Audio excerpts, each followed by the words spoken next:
Hello and welcome to livealittlehigher.com. This week we read Parashat Shoftim, and it says, "There must not be found among you one who passes his son or daughter through fires, one who uses divination, one who predicts through auspicious times calculations, or through omens, or one who practices witchcraft, or a group charmer, or one who consults the witchcraft of or Idioni, or a necromancer.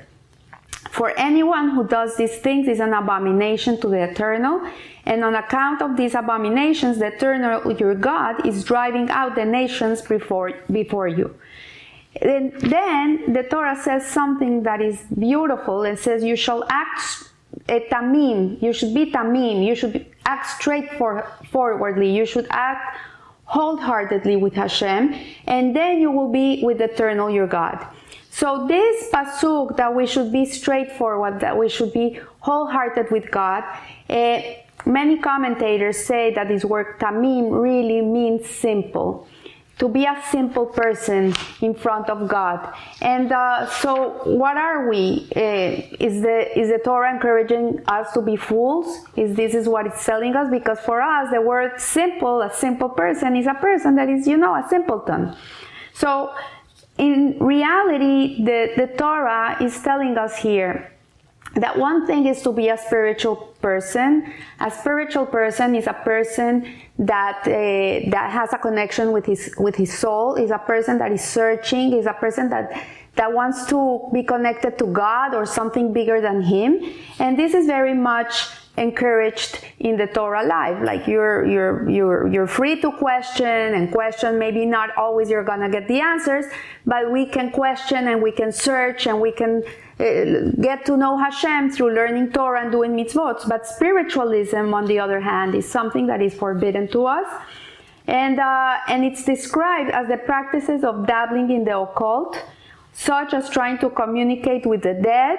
In ancient times, these activities were referred as sorcery or black magic. So for Jews, spirituality is accepted, and spiritualism is completely forbidden. We are not allowed to go to a palm reader or a fortune teller or anything of this. This is much discouraged from us. So it's saying here that this word tamim, wholehearted or straightforward, as the Torah translates it, it comes from the same root as the word tam, and tam means a simple. Is such that in the Passover Seder, one of the four children, one of the four sons, it's called a tam, which is the simple son, the one that is lost in life. He's so simple, he doesn't know what to ask. So it describes him as someone that is ignorant and foolish. So this is a quandary here, like Hashem is asking us to be simple and foolish. What is he asking from us? So really, why would the Torah use a word here that conveys a lack of intelligence? Clearly, the Torah is not encouraging us to be fools. It's on the contrary. The Torah we're the people of the book, the Jewish people. We're the people of using our heads.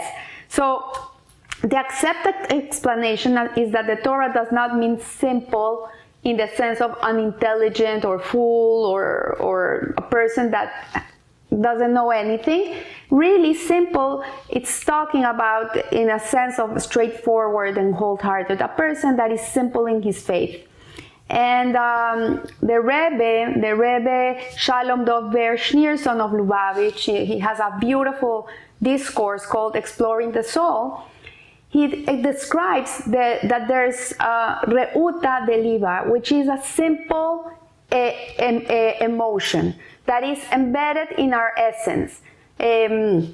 Intellectually, we can come to love Hashem by using our intellect and by meditating on the greatness of God and being grateful and looking at our blessings and looking at all the good things in our life and seeing the Ashkaha Pratis, the divine providence that's in the world. Intellectually, we can come to generate all this loving and desire for God. But the Rebbe here explains in this discourse that there's in the godly soul, in our essence, there is a love and a desire for God that is not something that we have to produce. It's not something that we have to generate with anything or look for it or build it up or nothing. It's just part of us. It's part of our essence, and it's there. It's like the car comes with the gadgets, comes with the windows and the air conditioning and the air condition, and you have the radio and the speakers and all these gadgets that come with a car. They're part of the car. So the same way, the godly soul has this simple love and desire for God. It's there. It's embedded in us. The problem is that when we get too attached to the material world, then this essence, this simple desire and love for God gets covered with, let's say, dust, and it cannot be revealed. So through Torah and through mitzvot and through really connecting to God and prayer and living a life in which you live according to Hashem's will and Hashem's desires, then you're able to access this simple love and simple desire for God. So what the Torah is telling us is, walk with this simpleness inside of you. You have it. It's part of you. You just have to reveal it. You don't have to create it. You don't have to do anything. You just have to bring it out. So here, when it says the Tam is the simple son in the Seder, what it's telling us here is that this is not the meaning of what this pasuk is telling us. Here in the Torah, what it's telling us is that we should not be over sophisticated. We should not be cynical people. We should be filled with faith of God, simple faith, and with not having a need to understand everything and know everything that will take us to look in all the wrong places, dark corners of the world, which will bring us to a very dark place. So this explanation would help us understand a traditional inscription on many Jewish graves, tombstones, where it says, Ish tam ve'yashar, here lies a simple and upright man. Would any simple in the context does not mean unwise, it means simple and wholehearted in his faith. That his faith was a simple faith. He knew Hashem was there. He knows Hashem built the world. He has no doubt about it. He knows there's a purpose. He knows there's some meaning in the world. And he goes with God. He goes with God's plans. And the term is used to praise an upright individual who lived his life in honesty and rectitude and sincerity and wholeness. So the simple person accepts that God alone is the master of the universe. He doesn't try to outsmart his creator. He doesn't try to be better than God. Like some people question the world and how it's functioning, and it's like, okay, if you would be God, what would you do? There's a very important book by Rabbi Ari Kaplan that says, if you were God, that's the name of the book. And it talks about how people would act if they were God. So tamim, what it means is that we're not smarter than Hashem. We're not trying to outsmart him. We don't know more than him.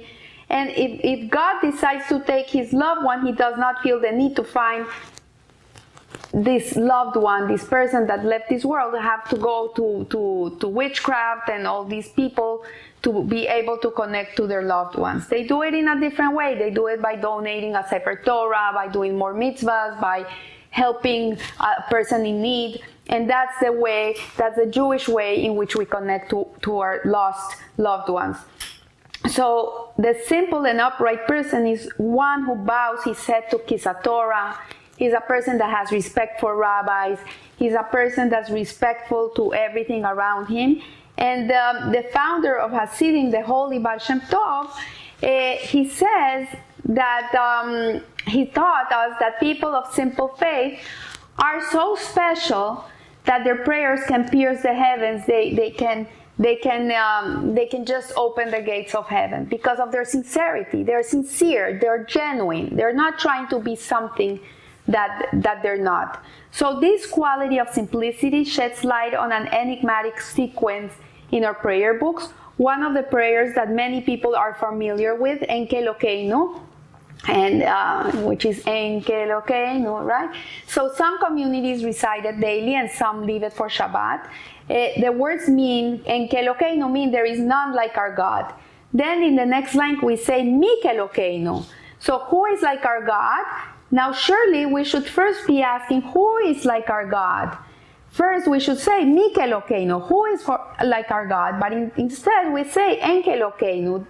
There is none like our God. So who is like our God? And then by giving the obvious answer, there is none like our God, why do we give the answer before the question? So this is something interesting to note. So one famous explanation of this discrepancy is that we must first express our simple faith in Hashem. So first we say, there is none like our God. There's nothing like God. And then we say, who is like our God? Because first, for us, there's nobody like Him. So once we have established this fundamental principle of faith, we are then permitted to ask, Mi Kelokeinu. And is there anyone else out there that is like Him, that compares like Him? And are there any other candidates for us to worship and pray to? So, but the answer is so obvious that we say it outright and upfront, En Kelokeinu. There is none like our God. There's no question about it. We don't even question it. So now you want to ask questions and discuss philosophy? By all means, but first the principle of faith is that there's none like our God.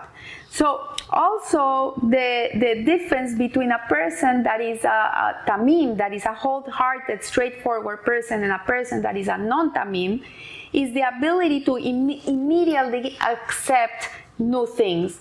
So for example, we get this coronavirus where our whole lives were upside down. We were always waking up and knowing where we were gonna go and what we were gonna do and where we're gonna work, and everything was like settled, and suddenly the lives of everybody turned upside down. So a person that is tamim, if you wanna know if you're a tamim person, a tamim person is a person that is measured by his reaction. If the person is able to withstand changes and go with the flow and accept it and say, you know what, this is from God, God sent this to me, and I have to be able to go with it, to get comfortable with it, not fight it, just go with the flow, go with this, then you know you're a person that is simple in your heart, that you're a tamim, not a simple foolish person, a simple intelligent person.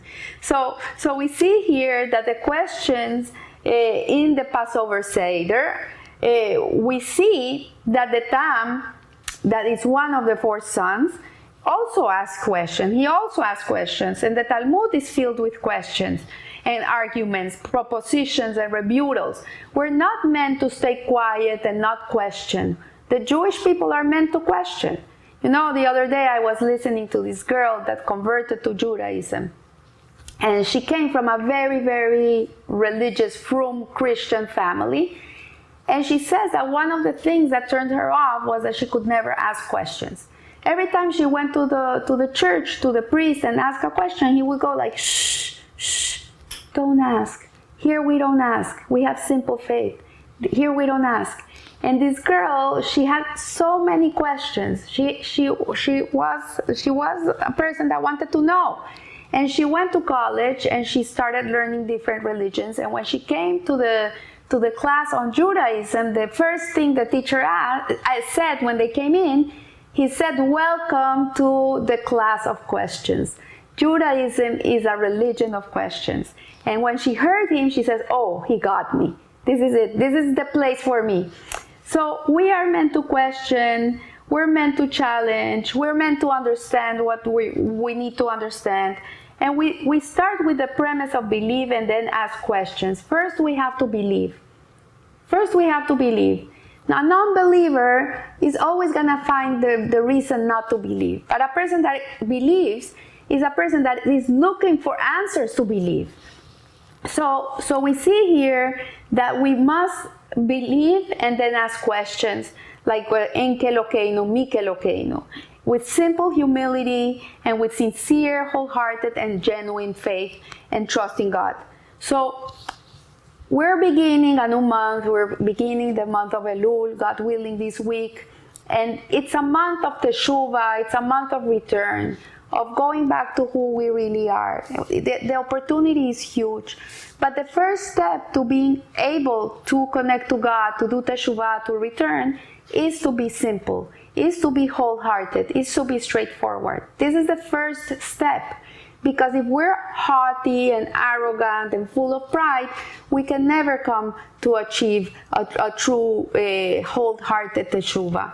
So let us be simple, let us not be sly, let us be simple people, humble people. Let us not be people that are too shrewd and scheming people, like politicians, that they're full of bluff, or people that are just not simple and wholehearted people, not straightforward people. Let us learn to be straight and upright and genuine, so that one day, in many, many years to come, the day that we leave this world, it says, here lies a tamim, here lies a simple and upright person. So I want to wish you a good week, a Rosh Chodesh Tov, and remember, live a little higher. Thank you.